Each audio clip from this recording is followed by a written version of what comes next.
BFM Business, Intégral Placement, le face-à-face. Notre face-à-face entre Pierre Barral et Arnaud de Langotier, et on franchit l'Atlantique pour jeter un œil sur les États-Unis. Beaucoup de chiffres attendus. On va parler d'inflation, on va parler d'immobilier, on lorgnera la Fed également. Arnaud, comment est-ce que vous appréhendez cette croissance américaine? Certains disent qu'elle va patiner un petit peu, d'autres veulent toujours y croire. On attend bien sûr aussi la sémantique de la Réserve fédérale américaine.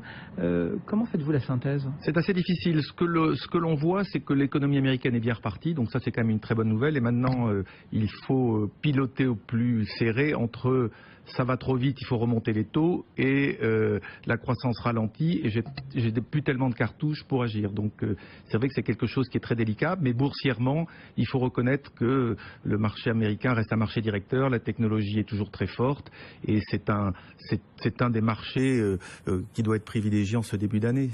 Est-ce que vous pensez que la Réserve fédérale américaine doit abandonner son objectif chiffré d'emploi pour satisfaire finalement le marché qui retrouverait un petit peu de latitude, de liberté vis-à-vis de la Fed? Je ne sais pas, c'est une question qu'il faut poser à la Réserve fédérale. Je pense que c'est excessivement difficile de piloter ce retrait de liquidité. C'est le grand problème des marchés aujourd'hui. On le retrouve jusqu'en Chine, où en réalité, quand vous regardez en Chine, des taux si bas ont favorisé une spéculation effrénée. C'est le problème des marchés financiers d'une manière globale, et c'est ce qui pourrait les terroriser, mais aujourd'hui on doit reconnaître que cela se passe bien. Alors je ne sais pas si c'est pour repousser le problème et qu'on retrouvera ça en 2016, mais jusqu'à maintenant les signaux d'une politique de taux très stable aux États-Unis sont envoyés d'une manière assez forte. Ils pilotent bien, ils communiquent très bien sur la façon dont ils pilotent, et les marchés sont assez rassurés. On le voit avec le marché américain des actions qui est au plus haut. On est satisfait aussi, Pierre, pour la communication de la Fed ou pas?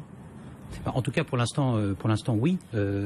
C'était moins le cas l'année dernière, mais depuis un petit moment, ça va mieux. En effet, ça pourrait faire partie de cette réunion de la Fed cette semaine, mercredi, qui pourrait, en effet, certains le disent et le pensent, abandonner. En tout cas, il y a de plus en plus de voix qui s'élèvent dans ce comité pour dire qu'il va falloir adapter un petit peu la façon dont on drive les marchés. Évidemment, il va falloir l'adapter, d'une part parce que les chiffres de l'emploi sont ce qu'ils sont. On est un chiffre de l'emploi, comme le fameux 6,5% dont on parle tant, a du mal à englober la véritable situation de ce que sont les vraies créations d'emplois aux États-Unis. La qualité de cette reprise de l'emploi aux États-Unis est quand même relativement médiocre, et ça, la Fed le sait bien. Donc c'est un peu difficile d'aller caler une politique monétaire sur un seul chiffre qui ne représente pas la réalité complète de la situation.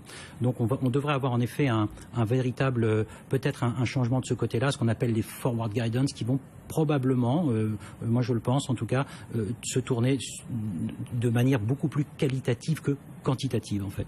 Plusieurs chiffres, un faisceau d'indices qui devrait permettre à la Fed de driver sa politique plutôt qu'un chiffre arc-bouté. Exactement, mais c'est comme sur la Banque de Chine, on est sur un réglage très en finesse d'un problème qui est celui de ne pas ancrer les anticipations de remontée de taux trop loin ni trop court. C'est-à-dire que la Fed aujourd'hui va être obligée de rassurer sur sa capacité à remonter les taux au bon moment, même si la situation macro ne le justifie pas forcément. Un petit coup d'œil aussi sur la micro, Arnaud de Langotier. On a un thème qui revient sans arrêt, c'est celui des fusions-acquisitions.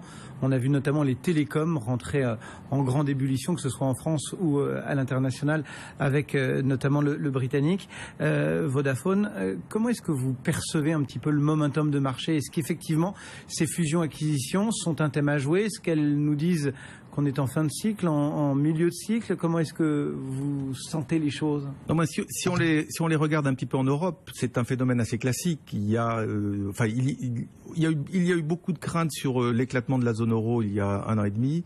Aujourd'hui, les choses se dissipent. On voit les grands pays d'Europe du Sud aller beaucoup mieux. Les industriels sont comme vous et moi, ils voient que les choses vont mieux. Ils ont bien géré leur société, ils ont de la trésorerie, et ça les rend un peu plus audacieux parce qu'il y a un peu de visibilité. Donc c'est, je veux dire, ce grand mouvement. On peut dire aussi qu'il n'y a plus de croissance ailleurs, et que donc pour essayer d'habiller un peu son bilan, il faut aller chercher de la croissance là où il n'y en a pas, et donc juste grossir. Oui, les deux. Je pense que c'est.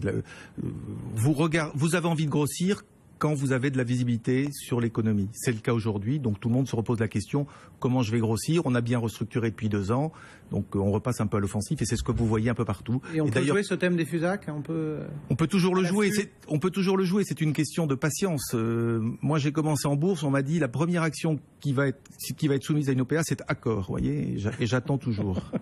Bon, il faut savoir faire preuve de patience et de longueur de vue. Merci à tous les deux en tout cas, Pierre Barral pour Conviction et Arnaud Langotier pour Amplé Geste. C'était notre face-à-face du jour.